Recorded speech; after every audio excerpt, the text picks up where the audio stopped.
Next, we'll hear from some of the students themselves. The students are truly the heart of the work that we do here at the CPD, from facilitation to process design and implementation to data gathering and issue analysis. Our work would not be possible without the many dedicated students working to make our community and our world a better place. Martine and I are so privileged to work with such dedicated and passionate students, and I hope that they inspire all of you as much as they inspire both of us every day. In just a minute, we'll hear from some of our alumni, but first I'd like to acknowledge all of our current and former students here tonight. So could all of you who have been CPD student associates please stand up so that we can give you a thanks and a round of applause.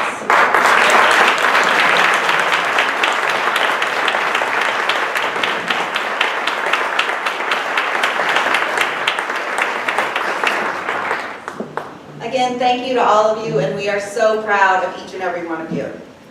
Now, two of our alumni, Rebecca Everett, who now works with the City of Fort Collins, and Jack Becker, who works in the Office of Family and Community Engagement for Denver Public Schools, are going to say a few words.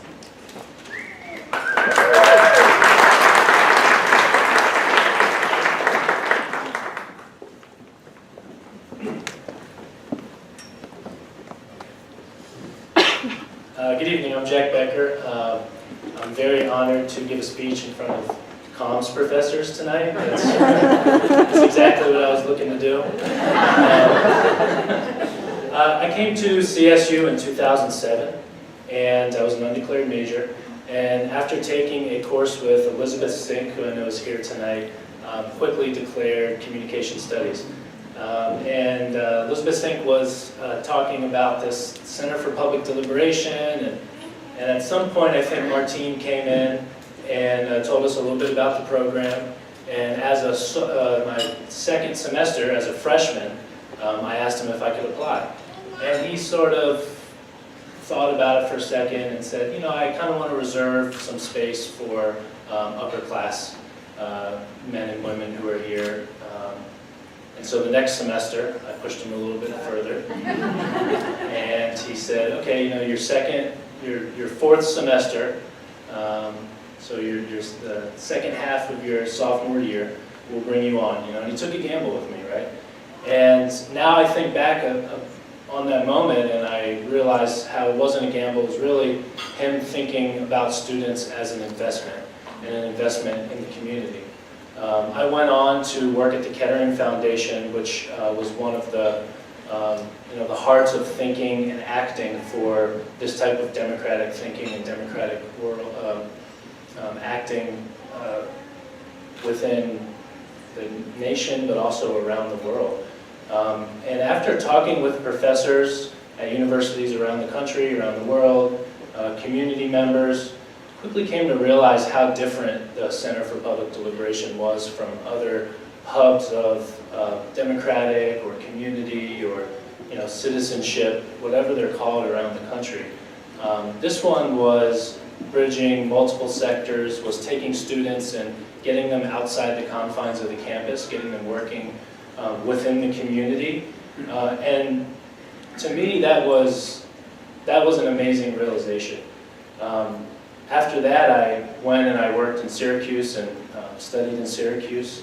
And I was recruited by someone who knew the reputation of the center. I had been recruited to work in West Virginia, which I did not end up going there, but just the reputation that the Center for Public Deliberation does carry, in my mind, is astounding. In my current work in Denver Public Schools, I find myself constantly looking for the impartial resource, the impartial partner who's going to step up and help us organize families in being advocates in their child's education, in pushing Denver Public Schools to be better providers and stewards of public education. And I won't go as far as to say that doesn't exist in Denver, but I will definitely tell you that on many occasions I've thought, how could we get Martine down to Denver? How, Mr. Mayor, can we get a high-speed train from Fort Collins to Denver? Would make that easier. Senator Gonzalez knows exactly what I'm talking about. So, it's amazing for me as I look when I came in at all the pictures outside, and to see 10 years, Martine, is truly amazing. It did strike me that you took the pictures at different times of day because of the angle of the sun, but we'll consult on that later, I think.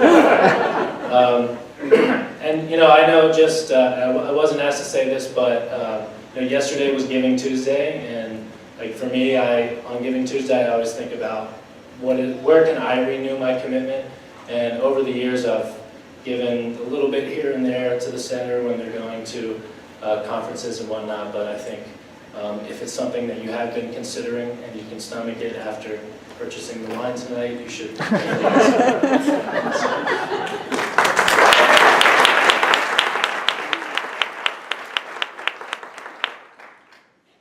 you, Jack.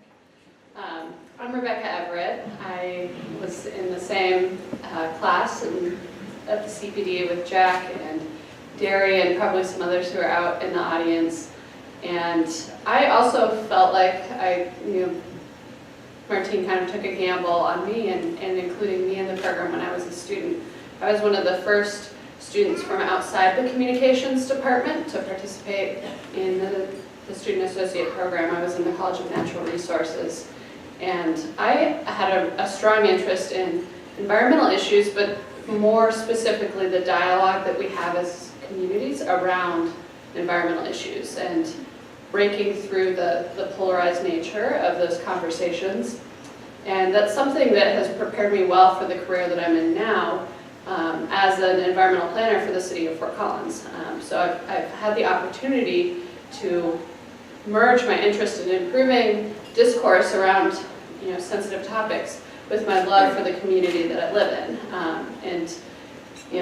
The skills and experience that I developed at the CPD were really critical in that. I deal with development projects and issues that are pretty controversial at the local level on a daily basis. A lot of issues that involve emotion, tension, very personal values, feelings, opinions, and the ability to cut through that emotion and understand what's motivating people and how to come to people where they're at and how to have an honest, open dialogue about some of these wicked problems is really important in our community, and it's a concept that the city of Fort Collins, our residents and our community leaders have really embraced. So like Mayor Troxel mentioned, it's a pretty unique relationship that the CPD has forged between the university and the city. A lot of communities talk about town-gown relationships, and they give kind of lip service to this idea of cities and universities partnering together. But here in Fort Collins, we actually do that, and CPD has been such a strong player in advocating for better engagement of our residents around very important topics that affect all of our daily lives. So it's been a real privilege to work kind of on both sides here in Fort Collins, both with the CPD and now, as a city staff person working out in the community. And it's created some really unique opportunities, I think, for all of the students who have been a part of this program, and I'm really appreciative for that.